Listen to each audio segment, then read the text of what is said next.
Join us as we continue our crazy Costa experience on Costa Smeralda. In this episode, we sail away from Dubai and reach our first port of call, Muscat in Oman. We show you the absolute chaos that preceded our first excursion. We show you some more dining options, and we attend a party that makes a carnival cruise look tame. We also discuss some things you absolutely must know if you are considering cruising with Costa. Before we get into things, here are some facts and figures about this excellence class ship. And if you think she looks familiar, it's the same class ship as P&O's Iona and Arvia, Carnival's Celebration, Mardi Gras and Jubilee, and Ada's Nova and Cosma.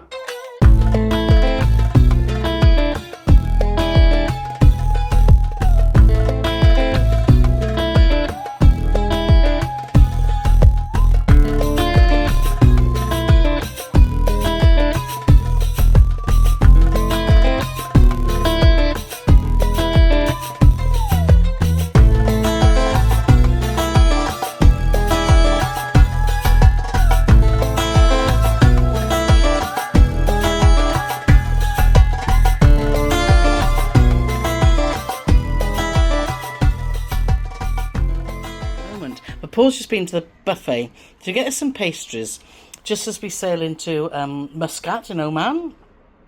And how was it? As a young adult growing up, I always dreamed of one day maybe competing in the television series Gladiator. And today I did, because that's what it was like. It was like the last day on Earth, and the only food that was available was in the place I was in. It was like fighting a pack of rabid dogs. To even get near the coffee and tea station, it was about 15 deep. People just pushing people out of the way. You've never seen anything like it.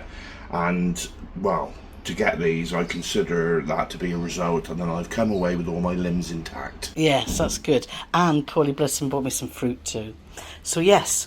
So that's, we'll tuck into that. We're just about to get to Oman. Muscat in Oman actually, and as you can see here, we are just arriving.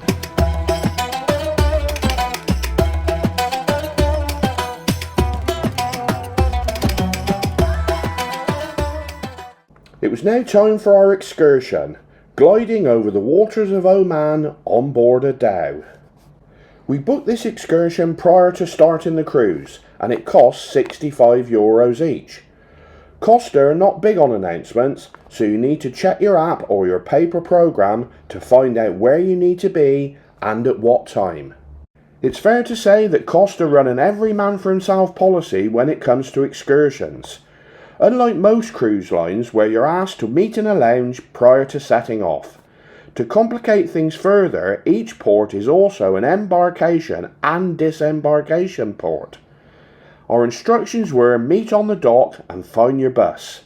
And as you can see, chaos was the order of the day.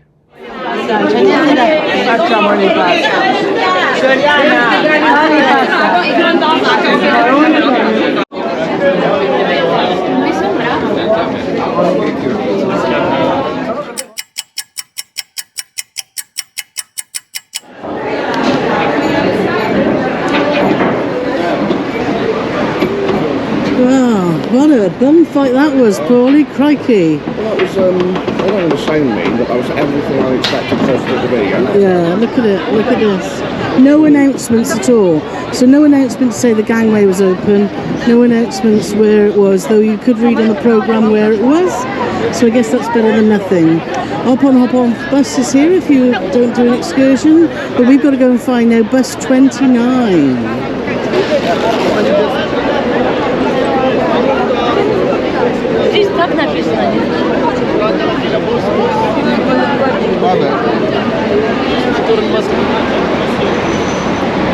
Muscat is in the northeast region of Oman and is the capital city.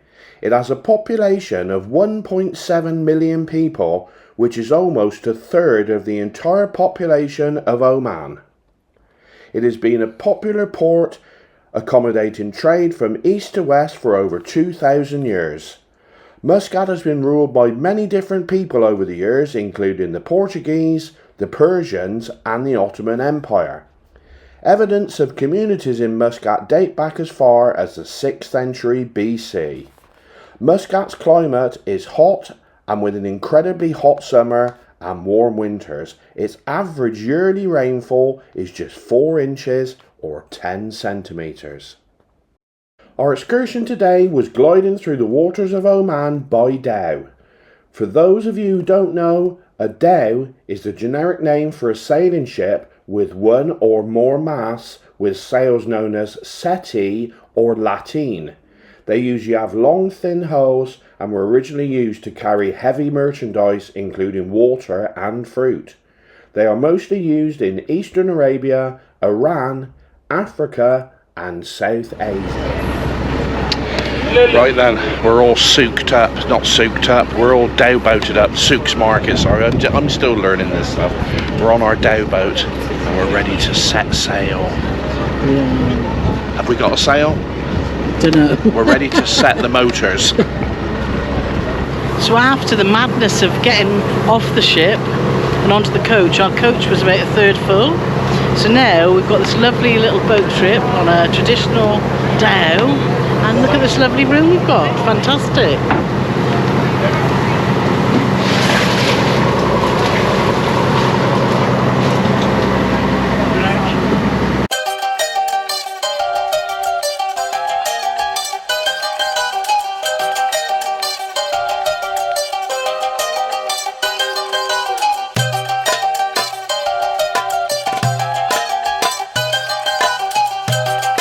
During our Dhow boat cruise, we were served complimentary soft drinks as well as dates and hot coffee. Dates Paulie. Ooh, lovely, thank you. Thank you very much. Dates. Wow. Thank you. Carol's trying it all, she's gone crazy. Hey? What's the date like? Love it.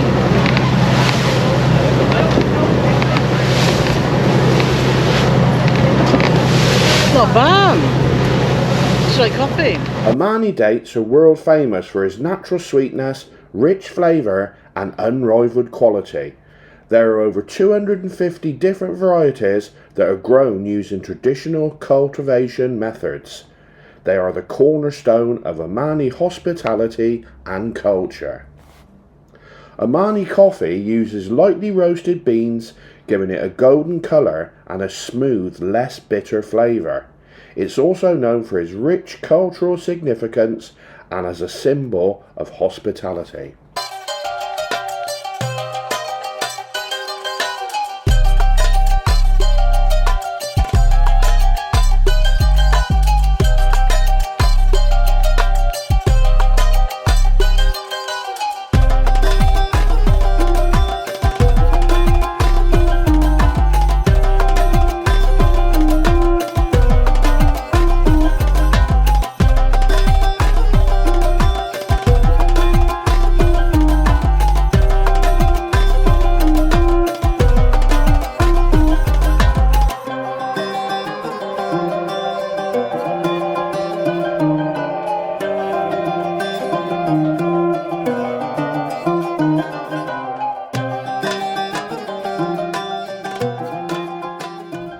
Our Dhow boat journey took us up and down the coast of Oman, passing places of historical interest as well as giving us unparalleled views of our ship.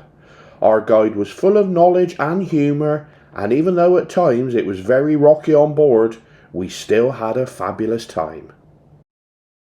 Even though the dates were delicious, they didn't fill us up. So once we were back on board the ship, we headed off in search of food. I spotted the salty beach street food on the daily programme, so we headed off to deck 16 to see what was on offer.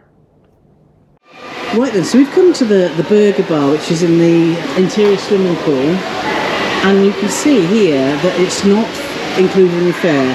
So you got €3.50 for a hamburger, or you can have focaccia for $3.50.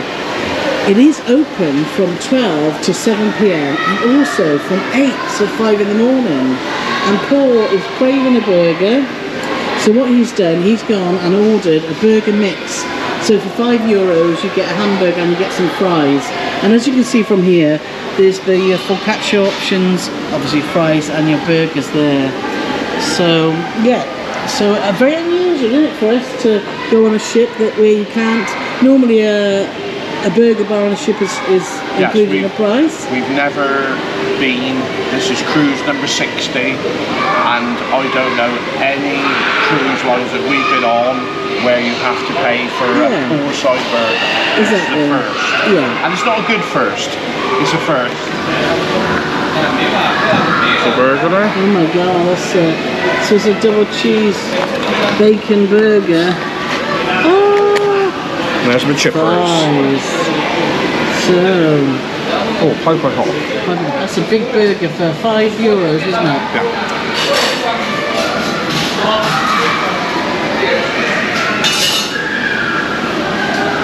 Was it worth the €5 that Paul begrudgingly paid? That's a good burger. It's a good burger. Yeah, it's definitely a good burger. Piping hot, made fresh. Piping hot fries made fresh. So there you go. Right, so Paul, you've been fed and water now. What's the verdict? It was very nice. And in the grand scheme of things, it probably was well worth €5. Even though it breaks my heart to say it. Because it should be free. It should be. We've also noted there was a charge of €3, and it was on our internet, and that's basically they charge you €3. Even though you bought the package, they charge you €3 to activate it. So we'd heard that Costa have these little sneaky little costs that come in, and yes, we're finding it already. Gratuities are €11 per day, which gets added, so that's fine. We've had a good service, so we're happy with that. And was there anything else? Oh, we asked for a kettle in the room because we thought, well, you never know, because we do enjoy our morning cup of tea, but they don't provide kettles. So just a little bit of information for you, should you be considering Costa. As Carol didn't fancy a burger, we headed past the indoor pool and made our way to Deck 8 to La Sagra Dal Sapori, which is open from midday until 5 p.m. for buffet lunch. Right then, it's only taken me about 15 minutes, but I've got my first lot of fresh pasta on Costa, and it looks and smells lovely. So here goes, it's mushroom pasta with a mushroom sauce, and I've added for parmesan and some chilli on the top. So let's see what it smells delicious. Oh yeah. That was well worth the wait. Whilst Carol was eating her pasta, we were sat opposite a hand sanitizer. Just look how many people totally ignored it. Cruise lines often get the rap for poor hygiene, but we think it's quite obvious who is to blame. What's your thoughts on people not sanitising their hands in the buffet?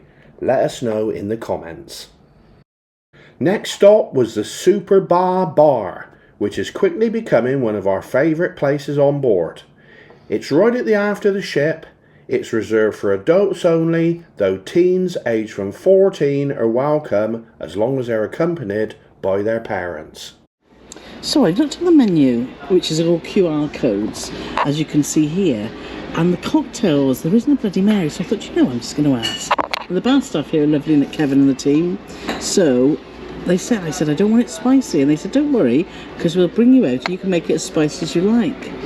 So they have salt, pepper, and they got Bard's Worcestershire sauce, which we've never heard of that, have we? We haven't. But anyway, so that's great. So I can make my own Bloody Mary, and it's all included in the standard package. Well, let's watch you make your own Bloody Mary now. Okay then. See if you're any good or not. Well, first of all, I like a bit of salt. Normally bearing the rim. Don't look at me like that, Paulie Morgan. Well, that's off to a bad start. It's a little bit of salt, a little bit of pepper. I like to squeeze my lemon in. I like a bit of lemon juice. And then, I don't like Tabasco. I'm not keen on pepper sauce, but I love Worcestershire sauce. And it's called Worcestershire, not Worcestershire. Or not Worcestershire, or Wash Your Sister. Wash Your Sister, as Bob and Holly in Innocents Abroad say. So then I just pop that in to make it a little bit brown. And then we give it a stir. You go stir there. Oh yeah. I do like a straw as well because I do like a straw, and I do paper straws. So that's good. So let's see. Is she a bar wizard? What's lovely? Yes. Cheers all. So let's talk to you about smoking in Costa, because we don't have an issue with people smoking, but what we do have, we have a few issues on Costa is that they allow it on their balconies. So I went out this morning to have a look around at the lovely view, and I just smelled smoke and thought, oh my gosh. And I looked to the right, I looked to the left, and you could see people just on their balcony smoking, which is allowed on Costa, but I think it's something that you all need to be aware of because it's more prevalent than I've ever seen it. Would you agree? It's like an Olympic sport. And everywhere you go, there's a lovely little bar at the back. There was a man walking around there smoking, even though it said it was non-smoking. They're not big. Even you are allowed to smoke in certain areas and on your balconies, but they're not big on forcing the rules. No. And also, I was looking down and I thought, I don't believe it. I was videoing actually the scene, and I just put my camera down like that, and I witnessed a man doing this. And I was absolutely appalled. This person should be reported, which we did. We went to reception. We said, look, do you realise this is happening? And is it normal? Because I thought we need to ask the question, is it normal on Costa that you're allowed to put smoke on balconies? Because being from Britain and being on mostly American and British type ships, that's not the normal. Well, with the exception actually of Fred Olsen. However, they are stopping that this April, aren't they? They're removing that privilege. And we went down to reception, and the lady was ever so smiley, and I said, oh, is it okay that you can smoke on all oh yeah, smoke as much as you want, she said, no problem at all. And I'm like, oh, okay, thank you. And so, on deck 8, and yeah, there's all smoking areas, please just smoke wherever you want. And we're like, oh. And in a final twist of hilarity, she looked at Cara and said, do you need an ashtray for your balcony? I said, no, we're okay, thank you. So another bit of useful information that we'd like to impart with you is about balcony door security. Now, you might think that your balcony is secure. However, there are times, and you'll get a piece of paper come through to your cabin to let you know when these times are, that there'll be balcony cleaning. Now, you'll see from our door on our cabin here that it's got a handle on the inside and it's got a handle on the outside, and you'll think you're okay, well, I'll just lock it and it'll be fine. But actually what the problem is you can open that from the outside. So what you need to do is, if you go out of your cabin and you want to make sure your cabin is totally secure when balcony cleaning's happening, is you have to do this little knob here. But if you have a look up here, Paul will point out, on Smeralda, there is a little knob that you turn around to lock it. As you can see here, Paul's move that so it's now locked, so nobody can come in. And you twist that again to open it, so that now because there's a handle on the outside, which I'll go out now and show you. So if Paul would just close the door again, you can see exactly. So if I wanted to get in, I could walk down any of these cabins down here now and open any of their doors if they hadn't locked it. So here, look, I can open it and walk straight in. So make sure you do lock your cabin on whatever mechanism the ship has. But as you can see on Smeralda, it's that little button there. But we could have literally walked from one end of the ship all the way to the other, crossing people's balconies. And so if any of those balcony doors were left unlocked, which I would imagine 99% of them would have been, because I can't imagine it's something people think about, would have been unlocked, and you could just stroll in. And when you bear in mind that the safe is only this big, you can put passports, but you can't get doesn't fit laptops and stuff like that. So you could just have, I'm not casting aspersions on people, but unfortunately they are out there, and you could have complete strangers wandering in and out of your cabin. So make sure that if you've got a balcony cleaning day, that you do double lock it with whatever device. On Cunard, for example, do check out our Cunard contact. They've got a key.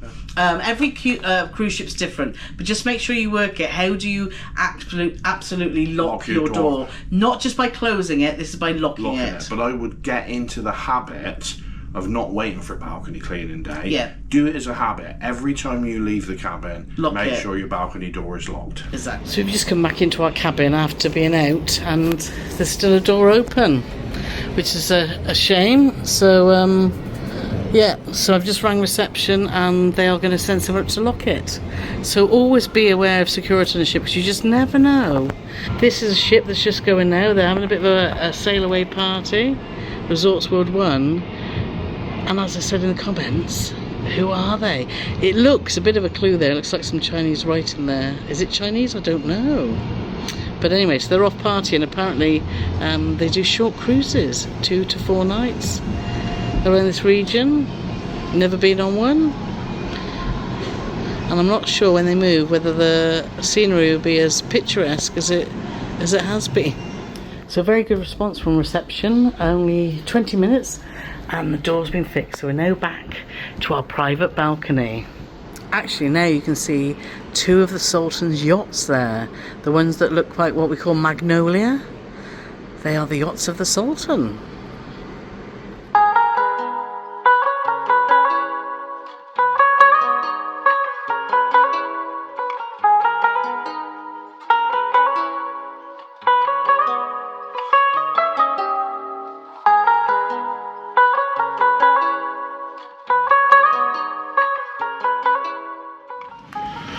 Right then, so we're all dolled up in our little dress, and Paulie's got his shirt on, trousers. I was going to say right then in Italian, but then I realised I didn't know what right then in Italian was. So we've been kindly invited by Helen and Tom to eat in the Sweets restaurant tonight, haven't we? We believe it's called Bella Vista, but we don't know too much about it. But let's go and show you, if you book a suite on this cruise ship, what the restaurant involves.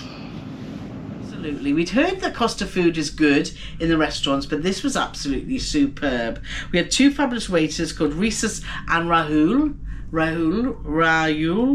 Fahrul. Good job I got my little book in there. I don't know if you met Carol before. She's the master of pronunciation. And they looked after us perfectly. His name could have been Brian. No. So I started off with a lentil soup, which was absolutely delicious. You had... I had a seafood mix, which was very off-piste for me because it was all cold, but there was mussels, there was some cockle type whelk things, there was fish, there was prawns, there was all sorts of stuff going on with a balsamic circle around it all. And I have to say, it wouldn't have... I'm imparting onto myself what I say to others.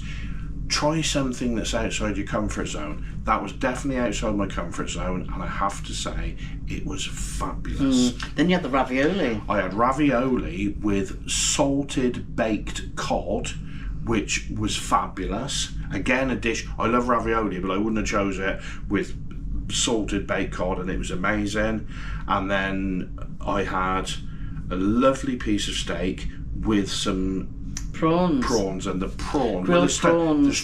The steak was amazing. The prawns were fabulous. Yeah. How they managed to get so much flavour, because really with a prawn's not generally very flavourful. You had to peel them yourself. Yeah. They weren't peeled. So they came out fully dressed. Yes. And so you had to peel them all yourself, but they still managed to get so much lovely flavour into the prawns. They were spectacular. Yeah, they were. And I had grilled prawns for my main, which was grilled prawns, let me read it here, with vegetable and crudiola sauce, which was like a sort of a bit of like a tomato salsa, and it was delicious. And then for pudding, we both went for the Sylvie White Chocolate Crunch, which, as you can see here, was green. And we thought, oh, this is a bit weird. I really enjoyed it because it was white chocolate. It was like a white chocolate mousse. Paul loves brown chocolate, don't you? It was... milk chocolate or dark? It was definitely my only slight disappointment of the night. It wouldn't. I would have preferred something proper chocolatey, but everything else more than made up for my slight disappointment with the dessert. But it was fantastic. So if you book a suite on Costa, then you get access to this restaurant, and it was absolutely superb. It was a banger. Definitely. So I know Tom and Hannah will be watching, so thank you guys, because that was a very special evening. So after a lovely dinner, we went to the Mastroianni. I'm getting there. Lounge and bar. She's not. It's the place where the D.D. Smith band So you're not going to say it yourself? I'm not then? even going to try, because that's your job. And I have to say, they were playing lots of songs that we knew, lots of people up dancing. Really, we're really starting to like this venue. The bar service in there is fabulous. Superb. Really good. Just a good time being had by all. And comfortable seats. We love a comfortable seat. Because we're so old. Yeah, we do.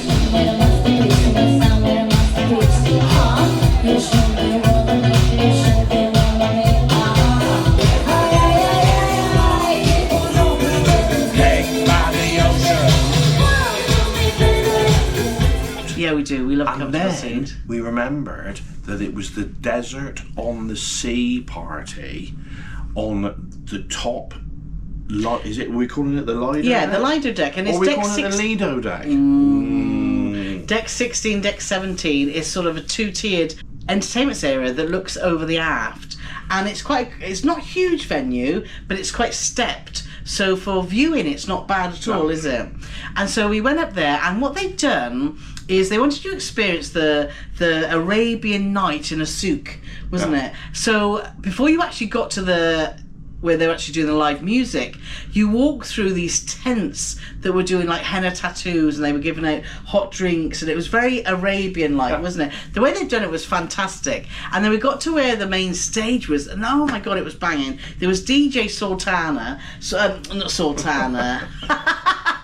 He was a little wrinkled up fella.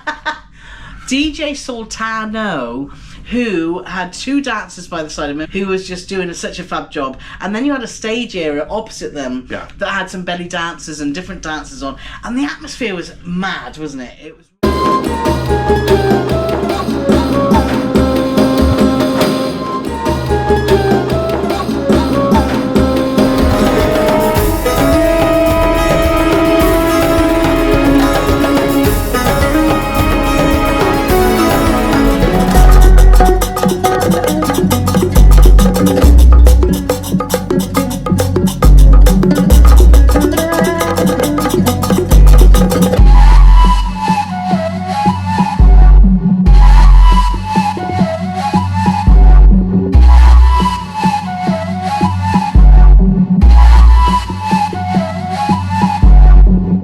It was pumping, it was banging, it was fab. It was packed though. But after about half an hour, we all decided to do it because people were pushing past, and we're getting too old for fighting for a place. But to see it and experience it for about 30 minutes was fabulous. It was very, very enjoyable indeed. And then it was like nearly 1 o'clock in the morning, so we thought, right, time for bed. And you know, Costa's a lot of things, but there's lots of things that we're finding a little bit frustrating, particularly with the passengers' etiquette, which we're finding a little bit sort of a bit ruder and a bit more abrupt than we're used to on the cruises we've been on. However, Costa know how to party, and if you love live music, you love that real vibrant vibe. Actually, we popped our head in the disco. Did you just say, if you love that vibrant vibe? Isn't that the same thing? Yes, we did. We went back down to Master Antonio, or whatever that place is called that Carol was on about, and the D.D. Smith band was just finishing up because they do various sets, and then they have a DJ in between who actually did a banging ABBA set. I have to say, we're not ABBA fans, but I have to say he did a banging ABBA set. And then when all that finished, we poked our head into the disco, thinking, well, you know, obviously everyone's gone to bed by now, and that was also rammed with people giving it the big fish, little fish cardboard box. So that was good as well. Yeah. And then it was. We were such dirty stoppets. It was gone 1 o'clock when we came to bed. So Costa, if you want to party and you love live music, it's really good. So lots of pros and cons, isn't there, so far? But we are really enjoying our week, and obviously we're with Tom, Helen, and Lily, which is they're just such great company. So yes. So let's see what the next day brings. Join us in our next episode where we show you more of this very colourful and lively ship as we head to our next port and another new country for us, Doha in Qatar.